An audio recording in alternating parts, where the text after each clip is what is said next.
So they got this, young lady, or I would say this lady in general. She's Blasian, right? And she speaks on a lot of things with the black community. I've seen her on TikTok a lot. But recently, some people was just kind of not happy at a recent opinion that she had about us sitting in the house and not going outside and protesting.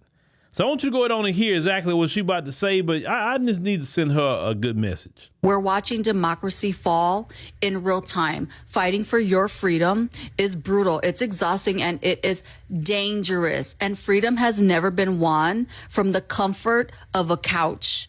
I hope that besides getting on your platform and yelling that we're not coming outside, that you're doing other things to help, like boycotting, mutual aid, grassroots organizing, and you're using your platform to encourage others to do the same thing. But make sure you're doing something and stop acting like your apathy is activism. We are not our ancestors. I used to hate that saying because it's disrespectful, but now I get it because our ancestors were brave.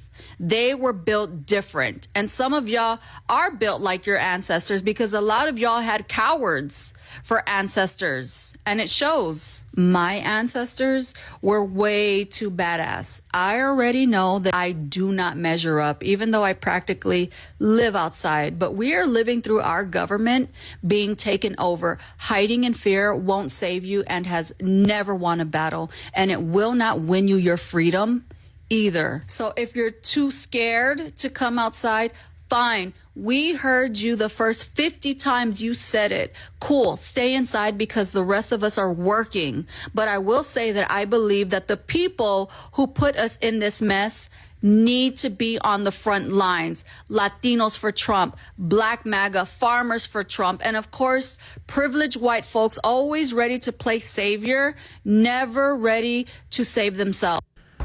Well, ma'am, you're going to hear it, I guess you say 50. You're going to hear 51, okay? And I'm going to take my time with this because we do need to take time. Number one, Black Americans, freedmen, Solon, FBA, whatever name you like to choose today, is not obligated to save this democracy. This so-called democracy has not been a democracy for Black Americans. America has not lived up to any of its ideals toward Black America. We have been the only community they have actively sabotaged, even still to this day in 2025. Why do we want to go out and fight for that at this point? The reason why Black people are leery to even build a community or communities, because every time we try to build something, these people come right in and literally destroy it, bomb it from the air, burn it down. White mobs go all over the place. And it kind of put in a lot of Black people to fear building something because they're always worried in the back of their mind, will these people come bomb it or destroy it? No other community has ever had that happen to them like it's happened to Black Americans repeatedly. Black Americans have millions upon millions of acres of land in this country. And it was all stolen from them, either through eminent domain or domestic terrorism. Either or. The position that we're in today was not done by our hand because we're lazy and we shiftless and we don't want to do anything. No. And I'm not saying that you're saying any of that, but I'm giving you a little history lesson, ma'am. Okay? The reason why we fast forward to today, and a lot of Black Americans said, we are cool. We are going to stay out the way, let y'all have it. Because every single group, not just the folks, but every single group in this country has never appreciated Black America for anything that we did. You have immigrants in this country that wouldn't even have an opportunity to come here. It wouldn't be for Black Americans. And do you know what these immigrants say? They don't say that it was us that helped them get over here. They want to give credit to the white people. Like the white people really wanted them here. When we tell them, hey, let's join together because, minority coalition, Black and brown, Black and Asian, right? No, you don't want it. You only want it when white people are attacking them. And then after white people get off their back, because we joined it and they getting on us, they fall to the back and they get the benefits. While we get demonized, and those same people that we join with, with joining with the demonization of black Americans. We've seen it time and time and time and time and time and time again. Why did we want to come out and defend anybody? Y'all have been coming out in several groups. Latinos have came out to protest. White people have come out to protest. Asians say we ain't got nothing to do with that. That's y'all problem. We trying to get our money. Arabs, you don't see them. You don't see East Indians and Pakistanis, none of them either outside no protesting, right? Yet all the protests, the last big one y'all did, the No Kings protest, y'all put a lot of money behind that. And it was a major dud. Why? Because you didn't have us there. So listen, ma'am, there's 3 different tactics that I've seen with trying to get black people off of our particular position. 1, gaslighting, which you did a lot of that. 2, shaming. You did elements of shame. Or 3, the third one, manipulation. And a manipulation is this. Oh, black people, we understand now. You were right. You were this, you were that. We can't do anything without you. You know, like you are the moral compass. That's manipulation. You know what I'm saying? And that and y'all have tried every tactic to get us to move. And we have said no. If you feel that way, ma'am, you're welcome to go out there and fight for this democracy. But right now, we're not doing nothing until God tells us different. Just like it was a collective move from black people, we felt it in the spirit collectively. It wasn't that nobody had a Zoom meeting. It wasn't that people had a plebiscite or some secret meetings. Hey, we're going to, no. This is a spiritual move by black people. And see, this is what nobody don't understand. And clearly you must don't understand. Clearly, because how is it that everybody got the memo and you didn't get the memo? You wouldn't be trying to tell black people to do anything. Now, I get it. You know, you have Asian and maybe your Asian family is dealing with the situation and maybe so you conflicted. And I understand. I understand you love your family or whatever. But how is it you're not so connected to your black side that you should understand why? Then you're trying to say people are cowards. They're not cowards for sitting down. God said to his children, stay in the house, even in Egypt. Don't leave that house until I tell you to. So that's precedent of staying in the house, even with God. That's precedent at times that God may say, go stand and fight. There's times for that too. It may be times God may say, get up and go to a land that I will show you flowing with milk and honey. You understand? There are times that God say, stay out of the way because I'm judging these people. And if you get in the way, you won't get swallowed up in it, so don't get in my way. Do what I tell you do. See, that's what you don't understand, ma'am. This is a spiritual thing. This is not a carnal thing by the mind or by the flesh. Black people, we are more powerful when we move by the spirit. We're not powerful when we move by the flesh. And the white supremacists can't even understand it because they're like, wait a minute, when did they have this meeting? I mean, we monitor their communications. We're hacking their phones. We ain't heard none of them say anything about this. We found out about this when they just did it when they talked about it online. What, you got any intelligence on this? And like, no, I'm not. They just start talking about this after the election. Nobody knew about this. Everybody's confused. And everybody's confused that we won't get out there no matter what Trump is doing. Black folks like, and so you translate that as scared. No, that's not scared. You just staying grounded and doing what you need to do until you know it's time. And let's call it what it is. I've been seeing videos out of Memphis, and I've been hearing black people say, man, I haven't heard Memphis this quiet. I ain't hearing gunshots. Where's the YNs? They not nowhere to be found. You know what I'm saying?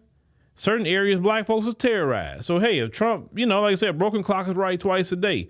If Trump doing something in Memphis to get the YNs off the streets or whatever, hey, and I'm hearing people from Memphis. I don't live in Memphis, so I can't say what's right or wrong. But if they saying that they cool with some things, but they say not liking the being pulled over every 5 minutes, they're not liking that.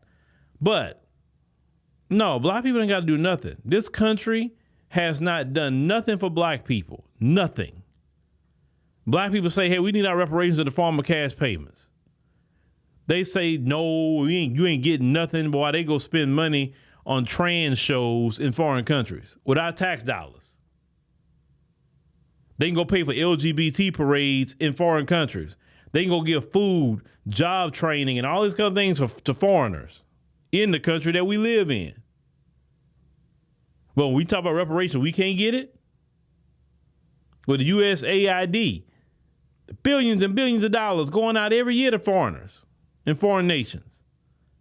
That money could have been spent right here on reparations. But we supposed to get out and go fight for what? Okay, let's just go with it. We collectively go out and go fight who? ICE. Why would we go fight ICE? Let's just talk about that. Why would we as black Americans go out and fight ICE? Why? ICE is not going after my mama. ICE is not going after my father or my grandparents or anybody else in my family, right? Most black Americans, ICE is not bothering them. So why would we go out and fight ICE? I'm trying to understand that. Oh, we supposed to go out there and fight ICE, put our black bodies on the line, get locked up in prison, get federally charged for others no. The message about fighting, it should be going to all the people who's being affected. Listen, not every immigrant in this country is in a bad situation. Some here legally, some got family that's born here and they are legal citizens. They should be having their family on the front line because they're directly involved. All these other groups, there's the ones that were born here, they should be on the front line because that's their family at risk with ICE. We're not going to be putting up with going on the front line for other groups of people again, and then they side with white. Listen, let me tell you something. Them people like Sheriff Villanueva, them types, having whole white supremacist gangs full of Latinos in California. You think black folks forgot about that? That's supposed to be the minority coalition doing the exact same things that the white people are doing. What about the Asians? How they have treated black women in these nail shops and all of the different beauty supply stores and all the different things that how they've treated black people over the years. Why would we go out here defending any of these groups when they have not done anything to even have any kind of respect for black people? We're not going out there fighting for other groups. You go do it, ma'am. Stop telling us what we need to do. If you want to go save a democracy that never benefited black folk, then go do it. Nobody's stopping you. And if black folks want to boycott, they can. If black folks want to organize something, they can. And if they don't want to do nothing, they don't have to. Because my attitude is this: we need to take all our energy and apply it to black America, because black America has a lot of problems. And because we were neglecting black America for so long, this is the first time that I can honestly say black people actually can focus on our issues and our problems. Because we're not out there trying to stand and fight all the time. Fighting people that's not, look, if we're going to fight, and I don't have a problem fighting, we're going to fight for us. That's something that's going to benefit us. But no, we're not fighting for other groups. Them days are done. Them days are so done. Listen, y'all had the civil rights generation doing that. This is a generation that will not do it. So get out there, stand up to ICE if you want to. That's your business. But when it comes to us, black folk in America, oh no, we good. We good. Y'all fight. Leave us alone.